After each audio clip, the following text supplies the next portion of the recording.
Donc le sujet d'aujourd'hui, la relation client dans un marché immobilier en pleine mutation digitale. Parler de relation client dans le secteur immobilier qui par nature est historiquement et je dirais presque structurellement très transactionnel, c'est un peu anachronique, mais c'est aussi le rôle de ce type de conférence, d'événements et de keynote, de commencer à traiter des sujets qui sont potentiellement pas forcément très matures, mais qui ont pour vocation à l'être. Et quand on cumule ça avec l'environnement digital, en pleine évolution aujourd'hui, je crois que c'est un sujet sympathique. Donc, comme vous l'a indiqué Richard, je m'appelle Benoît Gourdon, je suis un des fondateurs de Neolan. Neolan, c'était le leader européen de la gestion de campagne qui a été acquis par Adobe. Donc maintenant, je fais partie de la famille Adobe. Et j'ai choisi en fait de mettre en lumière ce sujet avec donc il y a 3 mots importants dans cette phrase: relation client, immobilier, digital. Je ne vais pas le traiter dans l'ordre dans lequel la syntaxe française me l'impose. Je vais commencer par le digital, puis la relation client et enfin l'immobilier. Et pour commencer, le digital, je vais faire une analogie avec une petite vidéo, une analogie avec un marché qui est très mature sur le digital, qui est le marché de l'e-commerce, juste pour montrer que même sur des marchés matures, savoir ce qui se passe effectivement dans son marketing, c'est un peu compliqué.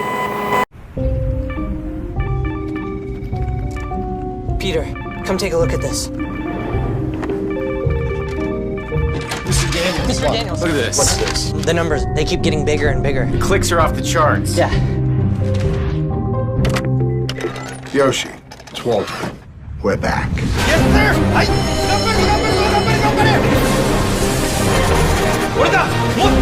Tracking! More shifting! I need more trees. More trees?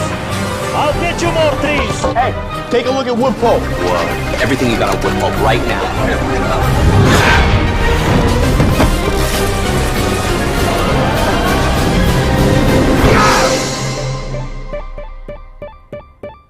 He really loves that thing.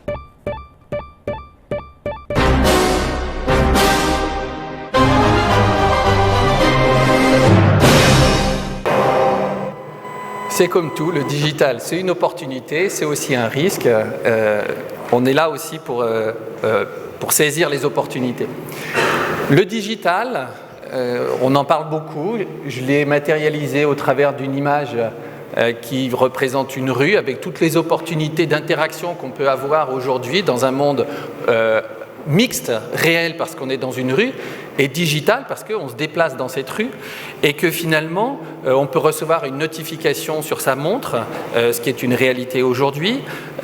On a des possibilités de réalité augmentée. Je me déplace avec mon téléphone, je regarde et je peux découvrir des informations que je ne verrais pas à l'œil nu puisqu'elles me sont présentées sur mon écran de smartphone. Et ce qui caractérise, je crois, le plus le monde digital aujourd'hui, c'est qu'on arrive à une combinaison de ces technologies digitales pour donner encore plus de puissance.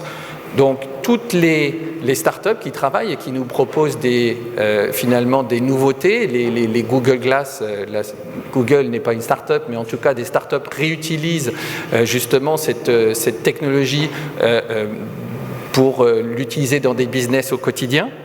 La domotique, qui touche particulièrement aussi le monde potentiellement de l'immobilier, puisque la maison devient connectée. Bref, tout cet environnement digital a un réel intérêt, et on va voir comment, mais c'est aussi un challenge, donc il faut savoir l'exploiter dans la relation client, dans l'immobilier. Parmi tous les domaines du digital, et parmi toutes les nouveautés technologiques, s'il y a bien un sujet sur lequel il n'y a plus aucun débat, c'est le fait que la mobilité est devenue notre quotidien. Tout le monde aujourd'hui, j'imagine que c'est le cas, vous avez votre smartphone près de vous, vous pouvez consulter les emails, vous avez des apps à votre disposition, vous faites ça en temps réel dans la rue, le matin, le soir. Et si on regarde aujourd'hui la capacité de traitement que représente l'ensemble des smartphones aux US, c'est l'équivalent de l'ensemble de la capacité de traitement nécessaire à l'ensemble des projets Apollo. Donc ça donne une idée du progrès qu'il y a eu en quelques années. Et ça, ce qui est incroyable, c'est qu'on l'a dans la main, tous, au quotidien, pour pouvoir avancer. Qu'est-ce qu'on peut faire de cette technologie? Ça, c'était pour la partie digitale. Qu'est-ce qu'il y a de nouveau ou qu'est-ce qu'il y a de particulier dans la relation client? Qu'est-ce qui a changé? Tout d'abord, cet environnement digital nous donne accès à de nouvelles données qui, par nature, sont digitales et elles sont de toute nature. Et en plus, on peut les capter facilement aujourd'hui. Donc, on va capter la géolocalisation, on va capter les informations liées au surf de la personne, on va capter des informations détaillées sur les biens qu'il a consultés, etc. Cette digitalisation, évidemment, elle amène le challenge associé à ces données, c'est qu'il y a beaucoup de données. La quantité de données, c'est le big data. La quantité de données a considérablement augmenté. Au passage, ce ne sont pas que des données digitales. On peut avoir des données digitalisées, mais qui sont issues du terrain. Donc concrètement, la météo, les événements, tout aujourd'hui est en ligne. Donc quand je me déplace, quand je veux parler à un client ou à un prospect aujourd'hui, j'ai à ma disposition une quantité de données absolument incroyable. Et ces données, elles sont volatiles. Donc le troisième élément qui a énormément changé la relation client, c'est la vitesse. La vitesse avec laquelle les clients et les prospects peuvent aller regarder la compétition. On dit « competition is an one click away », donc j'ai qu'à cliquer et je sais ce qui se passe aujourd'hui auprès des offres concurrentes. Donc c'est très facile, un simple clic et je sais ce qui se passe. Les données sont volatiles parce que comme elles viennent du monde digital, elles changent et elles ont une durée de vie qui est beaucoup plus courte. Donc il faut finalement tirer parti de cette donnée, de ces nouvelles données, de cette quantité de données, de manière très appropriée en tenant compte du facteur temps. Et puis, historiquement, la relation client, comme son nom l'indique, était centrée sur le client. Et pour toute la partie relation avec des futurs clients, il n'y avait pas du tout la même approche et pas du tout la même mise en relation. Donc concrètement, c'était très transactionnel. J'entrais en communication, en relation avec la personne avec qui je veux vendre quelque chose ponctuellement. Je n'appliquais pas les mêmes méthodes de relation client dans la durée à mes prospects, donc à mes potentiels futurs clients. Et aujourd'hui, ce qui a effectivement changé, c'est que le pouvoir n'est plus chez les marques, il n'est plus chez vous, il n'est plus chez moi, il est chez les clients. Autrement dit, la relation client-prospect, il faut l'initialiser beaucoup plus tôt, parce que si vous cherchez à vendre quelque chose à quelqu'un au dernier moment, il y a très peu de chances que ça marche aujourd'hui. Parce qu'il y a des gens qui font, il y a des sociétés, des marques qui font un très bon travail, pas que dans l'immobilier, de très loin s'en faut, de relation, de mise en relation qualitative, très en amont avant l'achat. Et donc, vu du client, il a une exigence qui n'est pas celle que vous pouvez percevoir quand il entre en relation avec vous pour le domaine de l'immobilier. Mais lui, l'immobilier, c'est un sujet parmi d'autres. En tant que client consommateur, il est exposé à toutes les autres marques qui, elles, vont avoir une relation digitale très mature sur certains secteurs. Et donc, on attend de vous potentiellement la même chose. Comme je le disais, la composante qui a changé, finalement, c'est la durée de la relation. La durée de la relation, parce que quand on veut louer un bien, grosso modo, on s'y prend 3 mois à l'avance. Et quand on veut acheter, on a un projet à 12-18 mois entre le moment où on y pense, on commence à regarder, et le moment où on le concrétise. Et cette relation, cette durée cette augmentation de la durée dans la relation nécessaire pour concrétiser, c'est relativement nouveau. Une fois qu'on a, je dirais, réussi à entrer en relation avec potentiellement son client, dans l'immobilier particulièrement, l'important c'est de savoir, parmi tous ces événements, c'est à quel moment j'ai une audience, à quel moment cette personne va être prête à basculer dans sa recherche. je suis presque en recherche, ça y est, je lance ma recherche. Donc j'ai un projet, si c'est un achat, à 12-18 mois devant moi. Comment je peux faire pour détecter que cette personne commence cette recherche? Historiquement, quand on n'avait pas le monde digital, j'avais pas beaucoup de moyens de le savoir, sauf si la personne réagissait à un flyer que vous aviez déposé dans une boîte. Aujourd'hui, la première chose que je fais avant de faire une recherche, d'initialiser ma recherche, c'est que je vais sur Internet. Et là, je peux commencer à mettre en place des stratégies qui vont me permettre d'identifier que cette personne vient d'entrer en recherche. Le deuxième moment qui est extrêmement important, c'est l'achat lui-même. Je vais rentrer dans la séquence achat. Il y a 12 mois qui se sont écoulés, je sais à peu près ce que je veux, je sais à peu près où, j'ai un budget, et là je suis prêt à acheter. Bien, là encore, être capable de détecter cet événement et de mettre en place des stratégies, c'est extrêmement important. Et enfin, l'immobilier a quelque chose de particulier, c'est que, en théorie, on est tous hyper rationnels quand on achète un bien. J'ai un budget, je me fixe des critères, une localisation, et ça, c'est mon cahier des charges. Et quand on rentre dans une maison, dans un appartement, que ce soit à louer ou acheter, on sait tous qu'on n'achète pas celui qu'il y avait dans les critères. Et pas seulement parce qu'on n'avait pas le budget, mais parce que tout d'un coup, on a un coup de cœur. Et ce qui fait qu'on achète, au final, c'est du rationnel et de l'émotionnel. Et c'est aussi pour ça qu'il faut créer une relation en amont de l'achat lui-même, parce que si vous cherchez à entrer en relation avec quelqu'un alors que finalement vous n'avez pas créé si vous cherchez à entrer en relation trop tard avec cette personne et qu'elle va commencer à avoir un aspect rationnel, émotionnel qui va entrer en jeu pour acheter, vous aurez du mal à la convaincre d'acheter, vous aurez du mal à conclure finalement cette vente. Dernier point, troisième point de cette première partie, c'est l'immobilier. En quoi, si je croise le digital et la relation client, et en quoi le digital est particulier dans le monde de l'immobilier? Parce que toutes les innovations du monde du digital impactent votre métier. Toutes. C'est très particulier, mais c'est le cas. Que ce soit, tous les métiers ne sont pas impactés, par exemple, potentiellement par les Google Glass. Alors que l'immobilier, ça peut être un moyen absolument fabuleux de visiter avec les Google Glass, d'enregistrer et de le mettre à disposition de vos clients. Donc ce n'est pas un choix.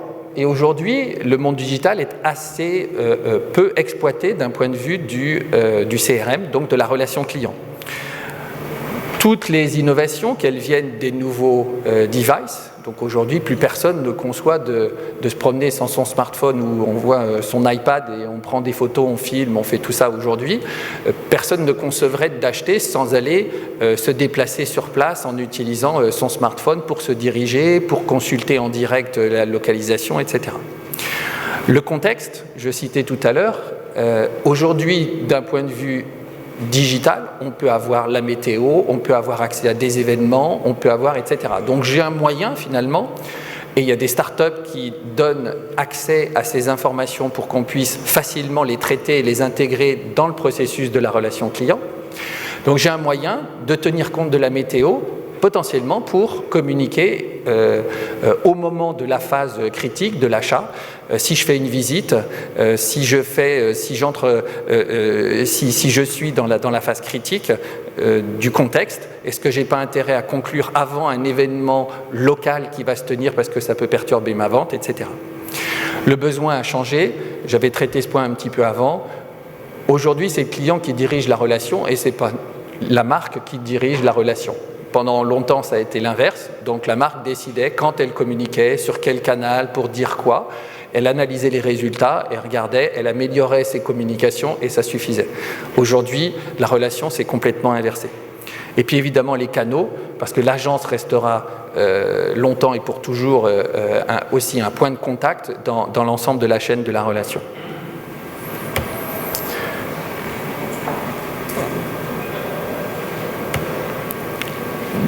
Donc le client est devenu plus exigeant et j'ai juste mentionné ici ce qui est le plus important à court terme, c'est-à-dire d'ici 12-18 mois, qu'est-ce que les clients attendent maintenant? Clairement, une relation au travers de 2-3 canaux qui sont essentiels, de qualité, de la personnalisation. Il n'y a rien de pire que d'envoyer, on dit souvent, j'envoie une offre d'achat à un client.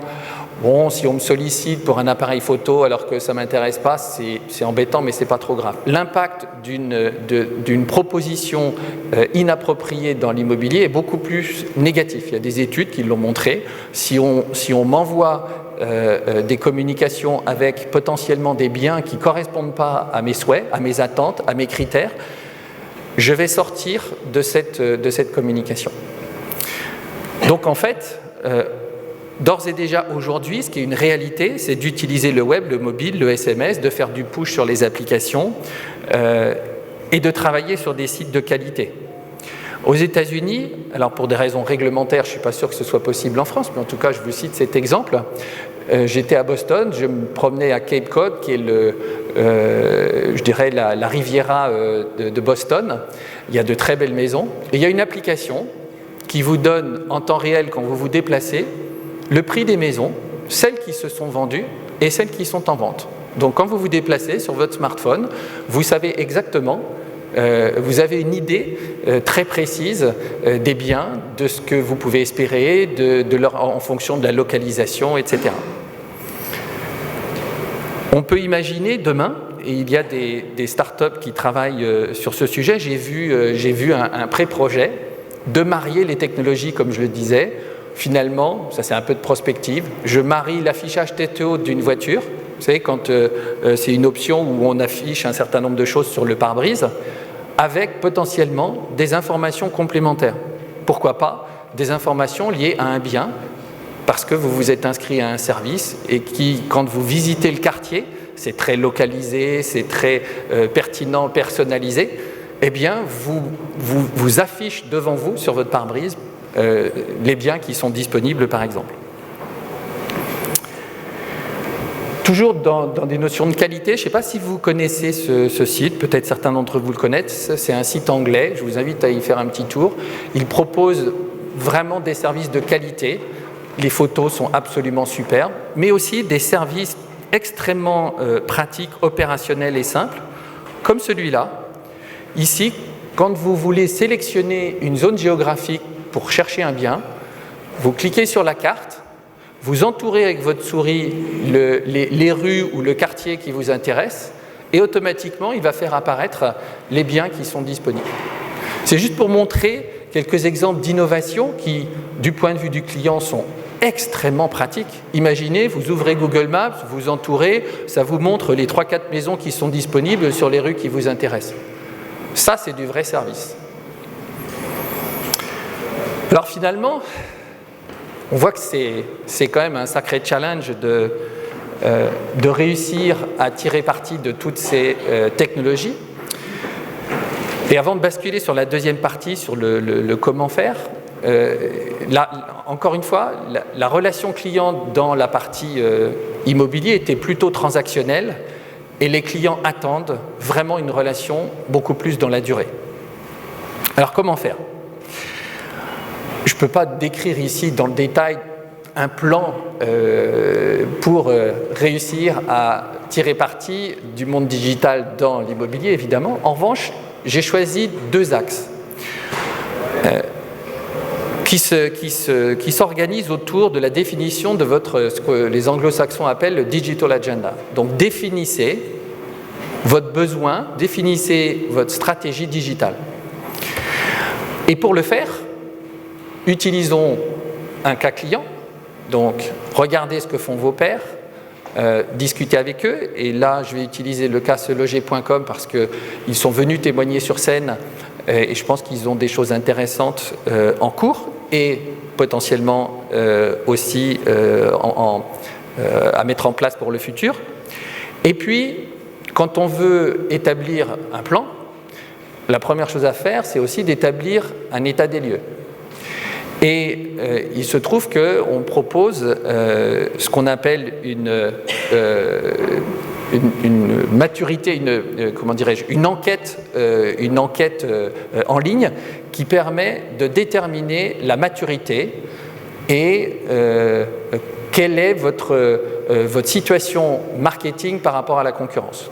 Et la bonne nouvelle, c'est que cette enquête, c'est un survey qu'on a en ligne, donc vous vous connectez, vous répondez à des questions, je reviendrai dans le détail, elle est gratuite. Donc vous pouvez avoir finalement des cas, et c'est ce que je vais faire aujourd'hui, accès à un cas client, et puis cette enquête qui va permettre de déterminer quelle est votre situation marketing. Donc revenons sur le cas client. On a plusieurs exemples de cas clients, donc j'ai choisi seloger.com, mais sachez que on a aussi des cas clients sur d'autres clients que SeLoger, Serenissimo, Pichet ou Logique Imo qui vient de nous rejoindre. Donc SeLoger, j'ai trouvé intéressant de les utiliser parce qu'ils sont un peu à la croisée de plusieurs métiers. Donc leur objectif, c'était d'avoir une plateforme multimarque unifiée, multimarque au sens marque seloger.com. Quand je réutilise un témoignage client, je le reprends tel qu'il était. Donc c'est leur slide, leur contenu, et évidemment, je ne change rien, ne serait-ce que graphiquement. Donc quand ils disent qui sommes-nous, c'est pas qui sommes-nous, nous, c'est qui sommes-nous, seloger.com tout au long de la présentation. Donc vous le savez, c'est plus d'1,4 million d'annonces, c'est 100 millions de chiffre d'affaires à peu près et 300 collaborateurs. Et finalement, ils ont aussi un positionnement un peu particulier parce qu'ils interagissent avec tous les acteurs. Et c'est pour ça que j'ai choisi cet exemple aussi. Ils interagissent avec les agences immobilières et les réseaux, avec les promoteurs, les constructeurs et les acteurs du tourisme. Les constructeurs parce que quand ils veulent promouvoir un bien qui va être mis en construction, bien sûr, ils entrent en relation avec seloger.com potentiellement. Donc, le point de départ, c'est toujours du quantitatif. Je communique déjà avec mes clients au travers de l'email, et je ferai un petit aparté sur l'email tout à l'heure, parce que l'email reste un canal majeur de communication et extrêmement performant. Je vais faire ce petit aparté maintenant. Typiquement, une société comme Vente Privée, que vous connaissez, qui finalement communique énormément par email sur des offres qui sont journalières, fait 40% de son chiffre d'affaires avec l'email. Donc si certains d'entre vous avaient un doute potentiellement sur la pertinence de l'utilisation d'un canal comme l'email, et des exemples comme ça, on en a beaucoup, je pense que c'est encore un canal très utile. Donc le web, deuxième canal extrêmement important. Donc le point de départ, c'est je communique, j'ai 5 millions de visiteurs par mois, soit sur les sites, soit sur les applications. Et je veux mettre en place une plateforme marketing relationnelle pour toutes mes marques. Donc ils ont défini ce que nous on appelle leur agenda digital, leur projet, autour de 4 grands domaines. Donc, le premier objectif, c'est agréger l'ensemble des infos des utilisateurs. Et là, on revient à ce que j'indiquais tout à l'heure, à savoir qu'il faut basculer d'un monde très transactionnel à un monde relationnel dans la durée. Si vous voulez instaurer une relation avec une audience, il faut la connaître, donc il faut agréger l'ensemble des informations que vous êtes capable de capter, qu'elles soient nominatives, identifiées ou pas.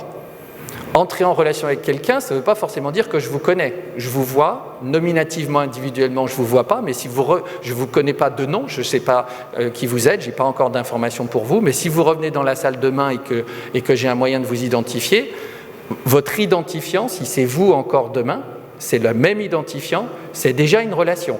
Je ne sais pas que vous vous appelez Bertrand, Henri, etc. En revanche, je sais que c'est vous. Et dans la durée, gérer cet identifiant, donc consolider de l'information dans la durée sur cette personne que je n'ai pas encore identifiée, c'est extrêmement important. Ensuite, les communications. Forcément, il y a des événements qui vont amener à générer ces communications. Donc, identifier les moments les plus pertinents, encore une fois, que ce soit sur une audience que j'ai identifiée, que je connais, ou une audience que je ne connais pas, pour autant, je sais que c'est la même personne. Donc sur le web, on peut effectivement, si quelqu'un revient une fois, 2 fois, 3 fois, et qu'on met les bons moyens en place, savoir que c'est la même personne et effectivement personnaliser et travailler avec cet identifiant. Et donc, enrichir les triggers de communication, donc quels sont les éléments qui vont déclencher cette communication en fonction du comportement des utilisateurs et en fonction de la plateforme. Est-ce que cet utilisateur, je lui parle sur le web, je lui parle sur le mobile, je lui parle sur un autre canal? Et puis, industrialiser, parce que faire tout ça, effectivement, c'est forcément du travail, mais c'est surtout que l'industrialisation dans le monde digital, c'est de la technologie. Et on ne peut pas le faire à la main. Et là, il faut utiliser des technologies et il faut aussi intégrer ces communications avec celles qui sont de type transactionnel. Donc il y a, dans un premier temps, toutes les communications qui vont induire une relation pour essayer de faire en sorte que ce client devienne client.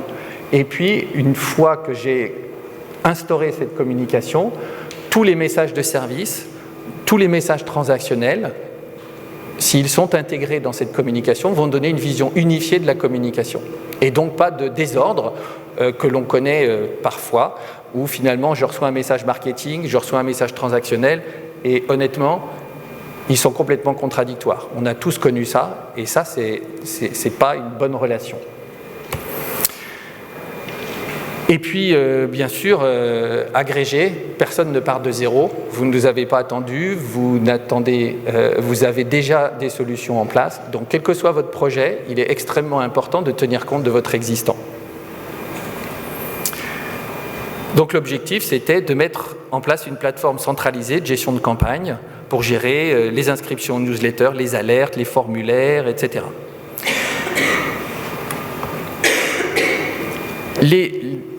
Chiffrer, c'est aussi important, et j'y reviendrai dans l'enquête qui permet de s'évaluer à la fois par rapport à ses pairs, mais aussi de contribuer à établir un business plan.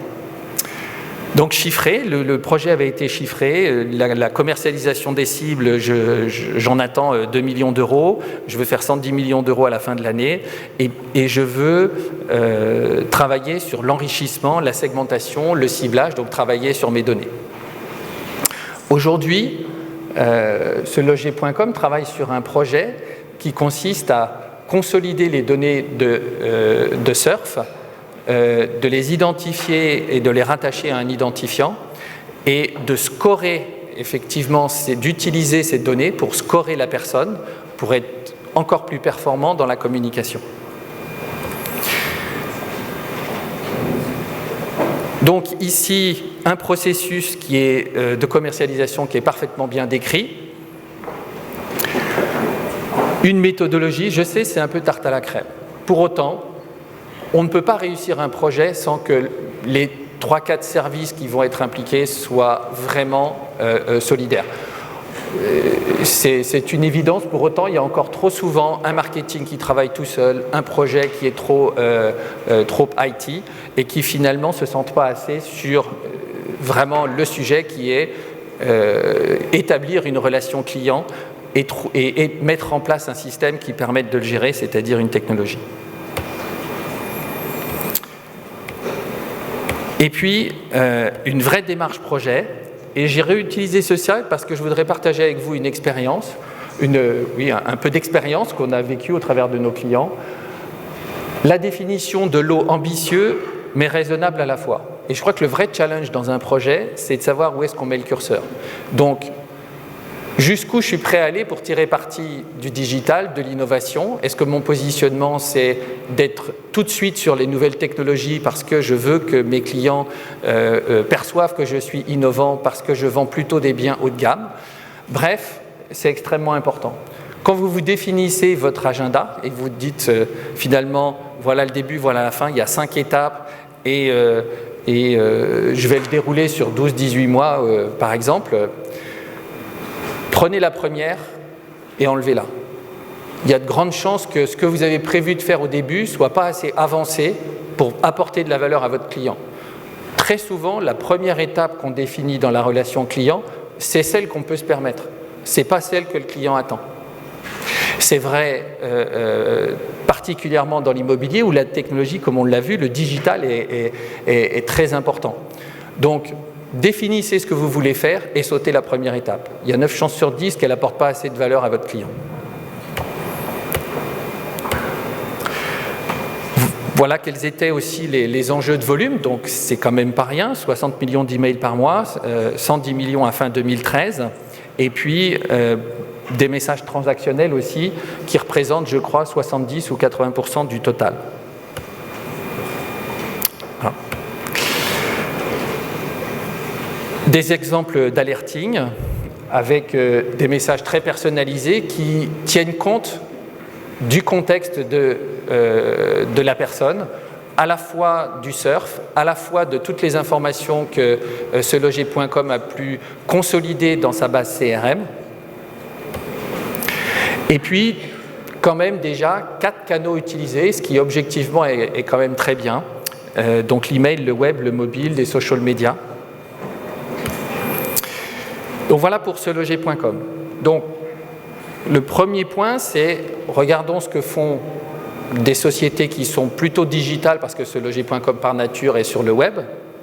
Et le deuxième que je voulais vous proposer, c'est d'utiliser en fait une enquête en ligne qu'on propose qui permet, si vous rentrez les données correctement, et là vous avez un peu de travail, c'est pas parce que c'est pas payant que vous n'avez pas du travail, il va falloir aller chercher les données.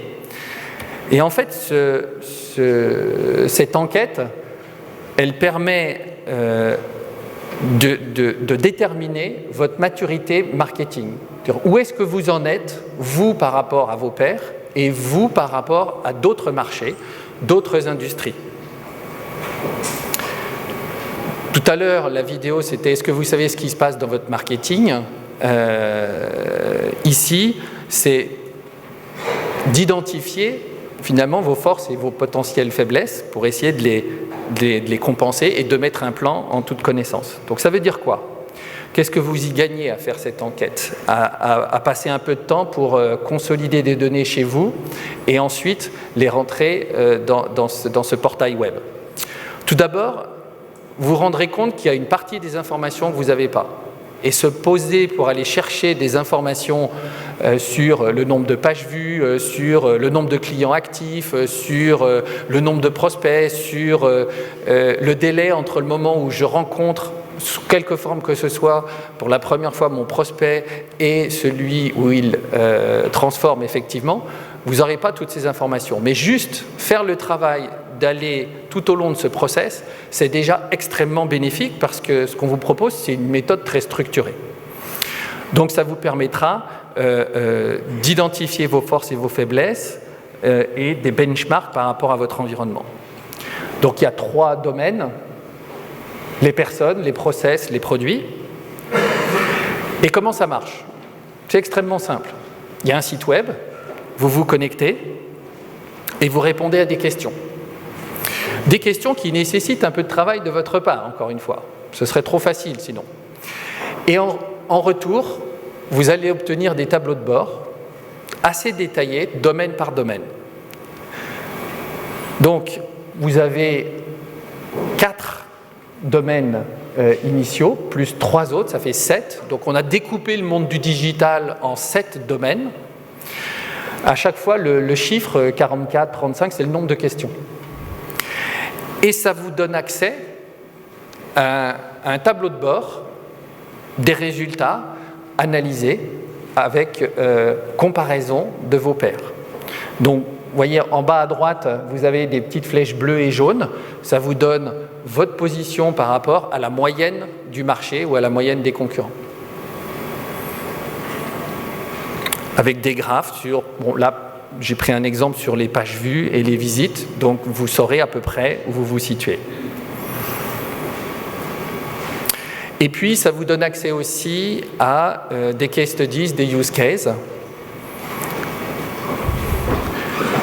Donc, pour comprendre aussi, au-delà de seloger.com, au-delà du marché de l'immobilier, finalement, qu'est-ce que font les industries qui sont adjacentes ? Parce que je pense qu'on a beaucoup à apprendre en regardant ce que font les autres. Ici, on parle financier. Une fois qu'on a rentré toutes les données qui sont les données, je dirais, plutôt techniques, plutôt métiers, arrive le sujet, combien ça coûte, qu'est-ce qu'il faut pour le mettre en œuvre, comment je peux aller vendre ce projet finalement à ma direction, comment je peux la convaincre d'initialiser ce projet dans le monde du digital, parce que c'est vital. Eh bien, une des aides qu'on vous propose aussi, c'est de contribuer à créer un case, un business case financier pour que vous puissiez définir votre agenda digital.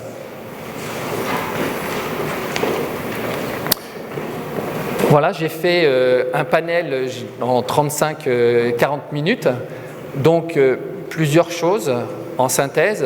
Premièrement, le monde du digital, toutes les nouveautés du monde du digital impactent le monde de l'immobilier et ça c'est assez atypique. Donc il y a un grand besoin d'agilité parce que vos clients sont en attente finalement de pouvoir utiliser tous ces moyens pour pouvoir être mieux servis, pour pouvoir choisir un bien, l'acheter potentiellement ou un produit financier.